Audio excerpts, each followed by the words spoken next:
Welcome to Thrive on Mission, the podcast of the Christian Restoration Association. Our hope, our goal, our desire every week is to ensure that the churches and the ministries that are listening to the things we have to say are being helped to accomplish the mission and the calling that God has given them in the areas and communities where they are. And Jim, you appear to be in a distant land. You're even dressed up for the occasion. Where are you and what's going on? Well, I'm dressed up because I knew I was going to be on a podcast with you, and my respect and admiration for you is so great. I thought I would dress up. Actually, I am in the metropolis town of Ravenwood, Missouri. Where actually I'm staying in Maryville, which is I think Southwest Missouri State University is. There's a great Christian campus house from the Christian churches there, which is doing great. But the church that I'm speaking at is Ravenwood Christian Church, which is just down the road. And Jeremy Cobb is the preacher. The church is over 100 years old, but they are busting out at the seams in this tiny little town. They're busting out at the seams, and they are in the midst of a building program. They've raised, I think, $225,000. Their goal is $750 to get a new sanctuary. They're well on their way. There's excitement in the air. A young lady who is a Catholic made a decision last night. She wants to plan her baptism. She's ready to move forward and seize the moment. And so just some great things happening in this little rural town in Missouri. This church is on fire. It's called Ravenwood Christian. So I'll finish the revival Wednesday night and then head to my next gig. Oh, that's great. And it's exciting to see not just east of the Mississippi, but west of the Mississippi, churches flourishing and really doing what God's called them out to do. You know, Dave, I told the church, I said, you guys and Ravenwood have taken the excuse away from every church in a small rural little town. I mean, I'm talking little. I mean, it's Ravenwood's so small, they actually go downtown to hunt. That's how small this town is.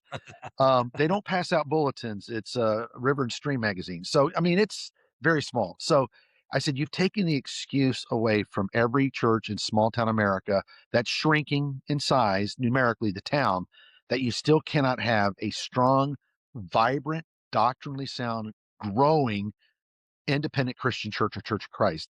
I said, you've just removed that excuse from every small town church. You can, and Millwood, same thing. Dave, when I first went to your church, 2-lane road, there's cornfields across the street, and here's Millwood booming. So the reality is, hey, the gospel is alive and well. Maybe if the churches are dying, we need to wake the preachers up, you know? This church is alive and it's exciting.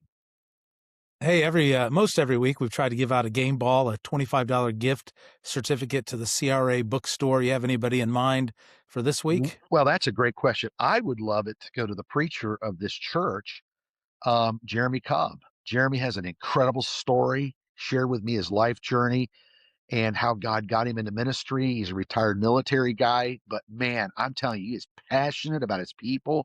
He's passionate about the gospel. He's passionate about the restoration movement, and the people love him. He loves his people, a great relationship with his eldership. And for all the guys out there that don't believe ministry may not still be in your cards, he came to ministry late in life. He's retired military. You were a second career guy too, David. You were in the secular world. Yeah. So don't negate or neglect that call, man. If God's calling you out of a particular field to go into ministry, take heed, man. Take heed. So Jeremy Cobb's our game ball recipient this week. I love that. You know, Jim, it's easy for us at times, you know, we sit around at times and commiserate about the state of things in the church, the state of things in the world, the brotherhood, the restoration movement. It's just so encouraging to hear stories of what's going on out in Missouri and other places throughout the country and the world, really. Absolutely. The gospel is not stalled out. It is not. And I got to tell you, you know, the Sunday morning, there wasn't a seat in the auditorium. And I mean, you really couldn't find out. I thought, okay, this is why you guys are in a building program. But, you know, they're just trying to make it as difficult for people to go to hell as possible. And they know that if they don't build and expand, they're going to lose opportunities to reach people. They're all about fulfilling the Great Commission. And they're excited about Mission 120 because the preacher's like, Jim, tell me more. And he was on our Zoom call that we had with Jeff Fall a couple weeks ago. So, yeah, it's just you're right, Dave. It's exciting to know that, hey, there's thousands of churches and prophets that have not yet bowed the knee to Baal, and they're growing. And our movement is alive and well. Jim, you bring up a couple really good points there that, You talk about building, knowing when to build, the needs of the building, all of that. That's probably a good idea for a future episode. But one of the things that churches try to do to avoid building or expansion, spending the money for a variety of reasons, is going to multiple services. Yeah. You've referenced recently a couple different churches that are headed in that direction and just sort of exploring the ground as it relates to multiple services. So when we talk about growing as a church, for these churches under 120, for some of them, that may just tap out their building. Right, exactly. We baptize 120 people, we're going to run out of room. So when people call you, what's some of the advice you give them early on when they're talking about, hey, should we go to 2 services or 3 services if they already have that? Okay, so and that's a great question, and many churches now are facing this question, even if they're not even if they don't have to face it today. Like for instance, I was with the brethren at Kent Christian, where our buddy Brian Schultz is. We had a great 2-day seminar with the eldership there, and Brian said to me, he goes, Jim, we part of our vision casting is we definitely need to discuss, not like we're going to do it today, but if the projections and the growth continues to go and the trajectory of the church continues to move in a positive direction, he said, we're gonna have to get serious about this discussion. And I said, well, but they were actually not ready to make the decision to go to 2. Do we knock out the wall and expand the facility? Which is, again, both are great questions, and it's nice to be in a church that's actually able to talk about growth like that.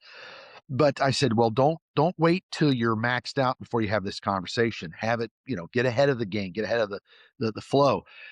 So I've always been taught and believed when you hit 80% capacity of your sanctuary, your auditorium, then you're already behind the 8 ball. You should have already had that discussion. 80% capacity means you need to do something. You need to do something. You have 2 options: add a service or build on or enlarge your auditorium. Let's face it, a lot of churches just don't have the capital, the money, or maybe they already have debt from another building program or ministry, and adding on is just not in the cards. Is it wrong? Does it cause more dysfunction, disunity to add a second service? No. Um, we at Winter Park, we had kind of a small auditorium, and I remember when the eldership said, Jim, we've hit 80%. And I said, guys, we're ready to go to 2 services. It was actually exciting for the church because for years they could barely fill the 1.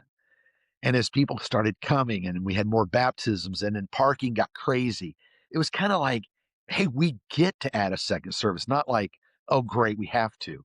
So Yeah. I think for churches that are about growth and understand that growth is what we do in church, is what God called us to do, that going to a second service may be the only answer. It's not the best, it's the only answer. And the other option is just tell people we're not interested and you go find somewhere else. So we did it. It is a little polarizing. You do kind of have 2 different churches, but there are ways around that. We would have all church picnics and make sure everybody from both services come to the picnic, come to these multi campus events, not campus, multi-service events, so we could get to know one another. But your option is to build, which costs money, or to turn people down, which is not an option. So we did go to 2, and then eventually went to 3, which is really taxing. But Mhm. again, we're not going to turn people away.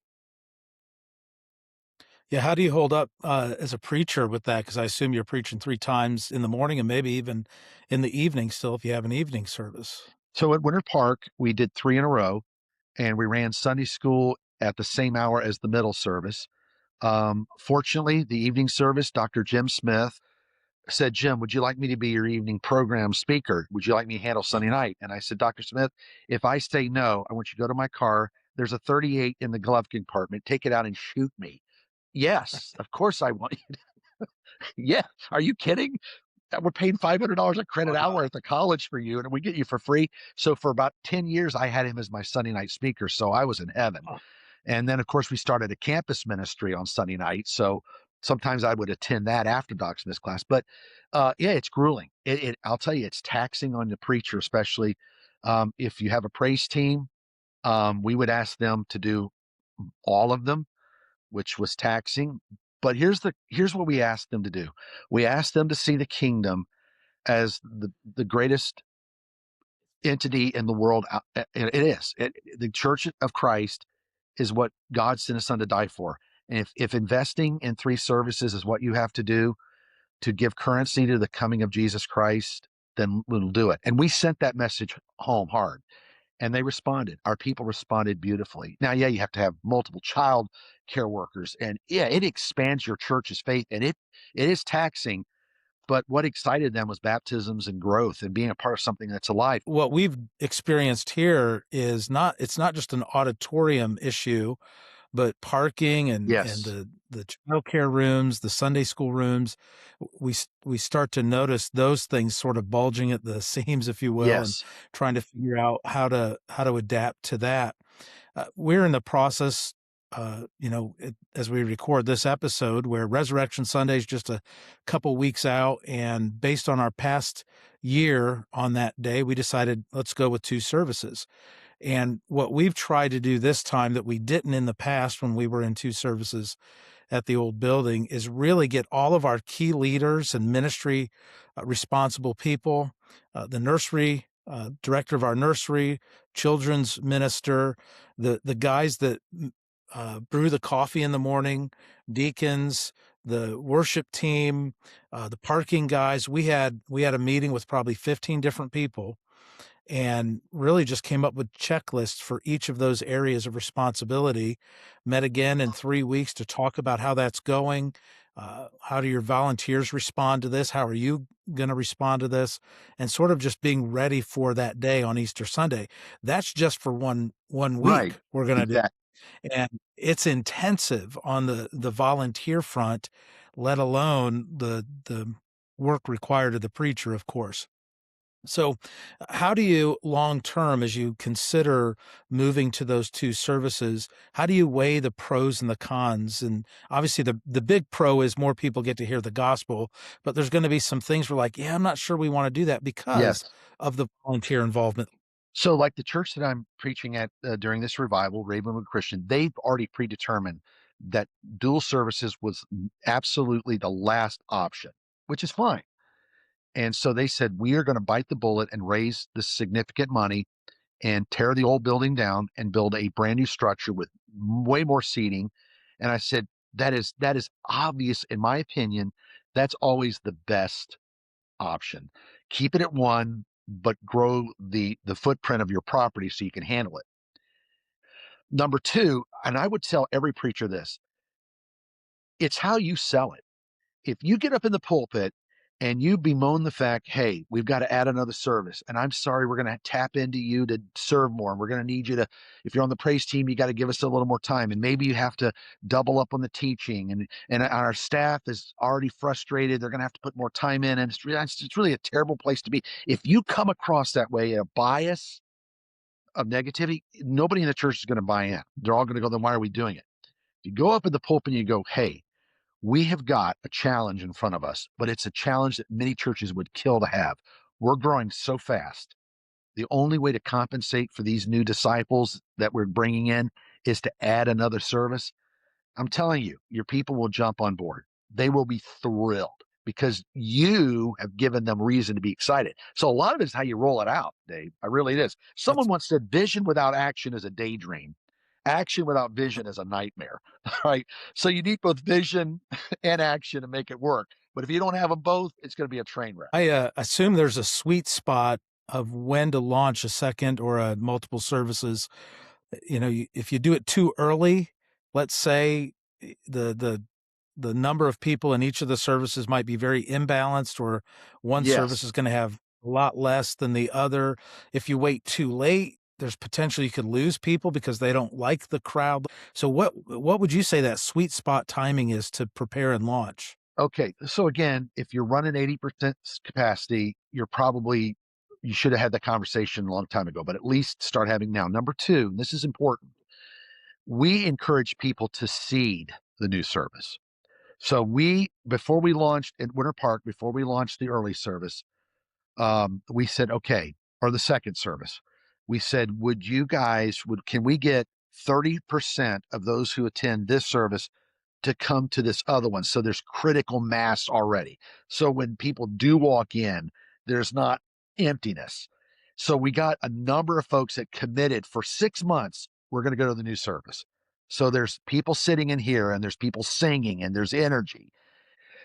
Number two, and Dave, you hit this on the head.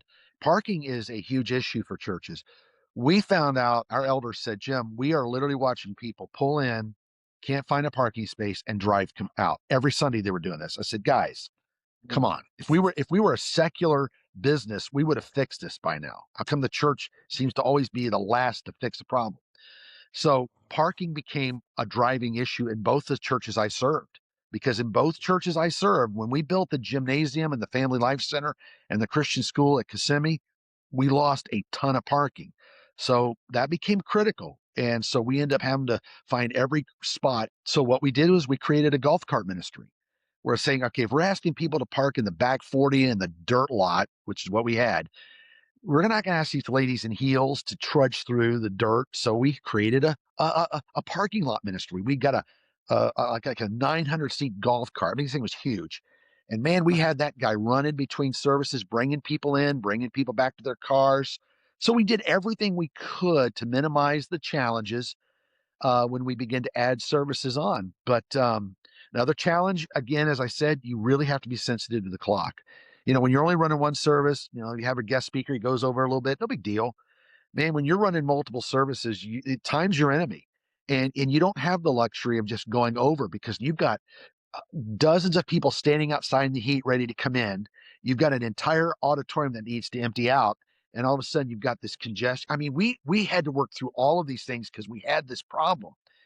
And so we got with our worship leader, we got with all of those involved in the worship service and said, okay, from now on, we have got to start and end on time, because we got to get people in and out. And if you're running 3 services, it's even more essential that you run like a machine. You got to be time. It really does become your enemy. But the time set, hey, that's just the way it is. And we had to adjust to those things. And it was a challenge at first. Really, what we got, but we finally got it down. How do you decide the times of the services? It was a struggle when I was at Winter Park, because our first service was at 8. And most of those were older people. And now I will tell you what we did. We kept it very traditional at 8:00. We thought, okay, if we're going to offer multiple services, why don't we offer a different style of music, since music seems to be controversial anyway. So we had an incredible organist. He was a professor at Rollins College. He was our organist, and he was phenomenal. Dr. Roger Chambers' wife was our pianist. And I mean, they killed it. They were phenomenal. And we did the hymns. And I mean, we sung them like the Mormon Tabernacle Choir. It was packed. But we were able to start at 8:00 because that audience likes to get up early anyway, which I needed. So then the second service would start at 9:30, go to 10:30, and then our third start at 11. I would challenge churches, try your best never to start anything after 11:00. In my opinion, we found that anything after 11 was too late. It's easier to move them up. Now, our good friend, Dave, our good friend, Jason over at Lake Mount out in Ohio, they've got 2, and they've been running 2 for a while. And he said, man, we're clipping at 400. We've got to add a third. So we encouraged, I said, you've got that sweet spot right in the middle. You have a dedicated Sunday school hour. He goes, yeah. I said, not anymore. That's your sweet spot. 9:30, you need to be running a service then. And what we did at Kissimmee is we ran Sunday school hours during both worship services in the morning. Now we had 3, but technically our first was a niche service to the homeless and the hurting in the gym. But we did have it. It was full, but our main stream service is 9:30 and 11. So you don't see a problem with having 2 different music styles in the services then? You found that to be beneficial? A lot of people argue, like, Jim, you're letting music kind of polarize us. And I said, hey, music's already polarized us. I mean, we've been fighting over music for the last 235,000 years. We're already polarized. So let's just enjoy the fact that people like different styles, and let's give them one. If we're going to offer 3 services, why can't we make one more of a certain style? So at Winter Park, highly traditional early, the second and third were the same. Now, when I got to Kissimmee, the preacher that was before me had already plowed that field. 9:30 and 11 were absolutely identical. And I kind of like that, only because, okay, now I know what to expect. But I personally, if I were going to do at least 3 services, I think I would consider making one a different style. With Sunday school, a lot of times people look at going to two services and they feel the need to either for volunteer sake or just attendance or the flow of things. What maybe it's facilities. Maybe they don't have the space to do both because they've done Sunday school in the auditorium in the past. Right. So with Sunday school, is it something that you were always committed to keeping Sunday school, or is it something that churches should consider, using small groups or another venue to do Yes. their adult education and children's education? What are your thoughts on that? That is a great question. And I will tell you this, it's amazing when you go to 2 services or 3, Sunday school hurts. It does. Because you have families that finally decide, okay, let's go to the early one, but now let's go home. And they used to, they would come to Sunday school and then go to worship. So something about it psychologically, it's like, now that we're done with worship, let's go home. Um, I used to say Sunday school is going to stay and nothing is going to change the direction. We're not going to look for alternatives. I've since changed. Now, we did keep Sunday school at Winter Park, even though we were running 3 services. We put Sunday school right smack in the middle. So you could either go to worship or go to Sunday school. Which by the way, that was our smallest service, believe it or not. Our first and third were packed. The middle one suffered because we were offering Sunday school. But I didn't want to gut the educational program. Now at Kissimmee, preacher before me, he did the 2x2. So you can either go to Sunday school at 9:30 or worship, go to Sunday school at 11 or worship. Now we had to find more teachers because we couldn't ask the same adult teachers and kids teachers to teach both hours, which is fine. So it did suffer a little bit. But I do know a lot of churches that are having great success with their Wednesday night electives. Their life groups are taking off. And so the good news is they're educating their people and they're starting to maybe cut back maybe a little bit on the Sunday school program or maybe fading it out. Who cares? As long as your people are getting fed at some venue. But we tried to keep Sunday school. I didn't want to lose it. And so we kept it. And it functioned well. It functioned well. One of the challenges we had at the old building when we went to 2 services, Jeff Fall calls it the sandwich model, where you have early service, Sunday school, and then second service. And so everybody has the chance to go to Sunday school together. The problem that created is it required us to start that first service very early, 8 or 8:15. And then the second service, we were able to start that by 11 o'clock. So people were still in and out within that time, but it created a challenge for some of our volunteers that got there early to set up. Yes. And some of them had responsibilities. They were there for 4 and 5 hours on a Sunday morning. So it was a huge investment of time it really for is. them, let alone staff. Now I'll tell you a challenge we had in Sunday school with our youth group. Our youth Sunday school, high school and middle school only ran at 11 o'clock. So here's the problem. Mom and dad only want to come to service. They go to 11 o'clock. Guess where their kids go? Sunday school. So I've got high school kids who were never in a worship service. And that concerned me. Now, if the parents, what I wanted the parents to do is come to 9:30 and go to Sunday school and then all worship together. But we had a number of our middle school and high school kids that hadn't been in a worship service in years because their parents came to 11 and that's where they put their high school kids went right to Sunday school. Now that's a real challenge when you don't have a designated Sunday school hour, and you give parents and people an option. You want to worship or go to Sunday school.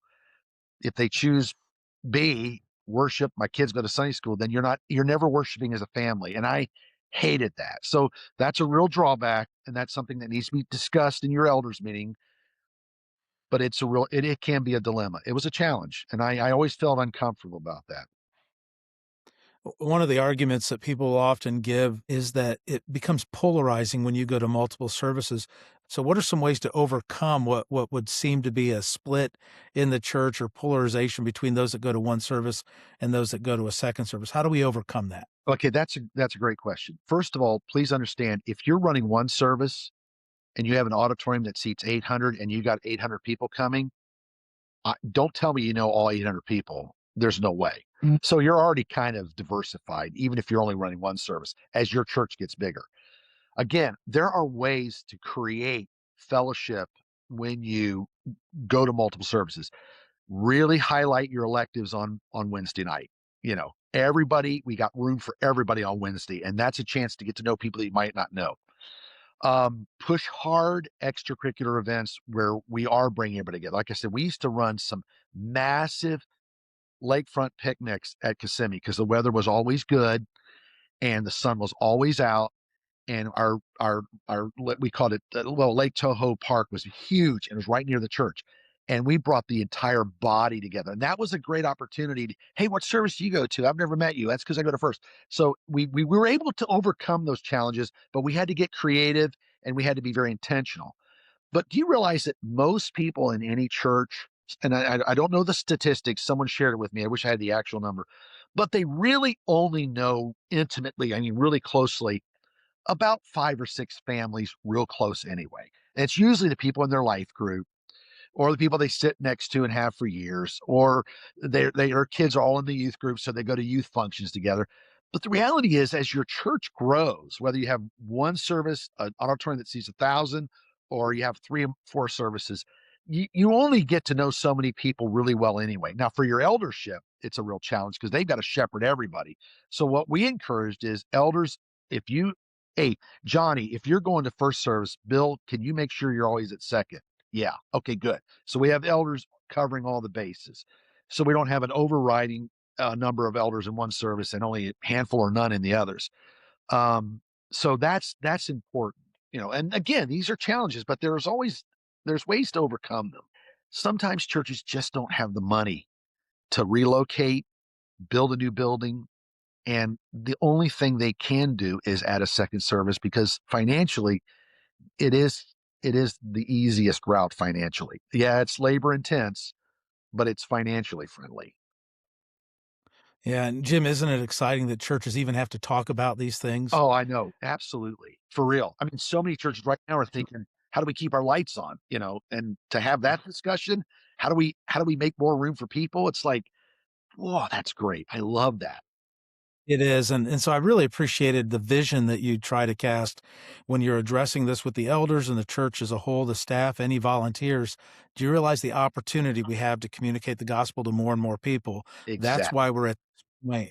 The goal isn't numbers. The goal isn't the prestige of having multiple services. And there's a Exactly. bit of prestige with churches, preachers, but the reality is the more people that walk through those doors, the more people get to hear about Jesus. Absolutely. And David, Some of this speaks to one of the common themes in our discussions, and that's knowing the DNA of your community yep, and knowing the DNA of your church. yep. And so understanding what the community needs are, what your congregational needs are, expectations of both groups, and ultimately the big desire to just share the gospel with as many of those people as possible should drive us down this path of doing whatever we need to do to make Yes. sure that people hear about Jesus. Jim, this will be the last question for us here, but if you were to be working with a church that has an auditorium that seats 200 people, they are running about 150 to 170 on a regular basis, really just bumping that 80% number all the time.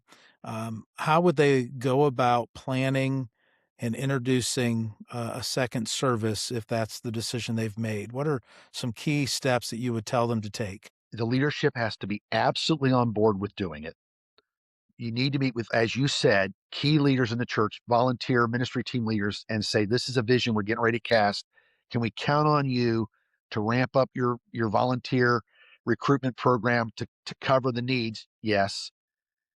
Then let the congregation know, not tomorrow. We're not doing it next Sunday. Understand this, but the leadership is casting a vision for the very near future. We're not going to put a date on it because we don't know, but I want you to know that you're going to start hearing a lot of talk about a second service. Not tomorrow, not the next week, but as the Lord continues to bless us, this is a conversation we're going to have with you. And then when you're finally ready to, again, target date is a huge one. Finally find a target date and then launch it. Make sure you have ample families who've already committed to seating that service, because you don't want visitors to pull up and you still have 90% of your people attending this one and only 10% attend this other. You've got to get your hardcore members to agree to get involved in the plan. So if you can find a balance, you're never going to get 50-50. We knew that. But if we could get a 60-40 split, I was happy, and that's what we got. And I was like, okay, we can get 40% to come over and commit to 6 months A lot of times they just stayed. Then we can fly with this thing. And it worked.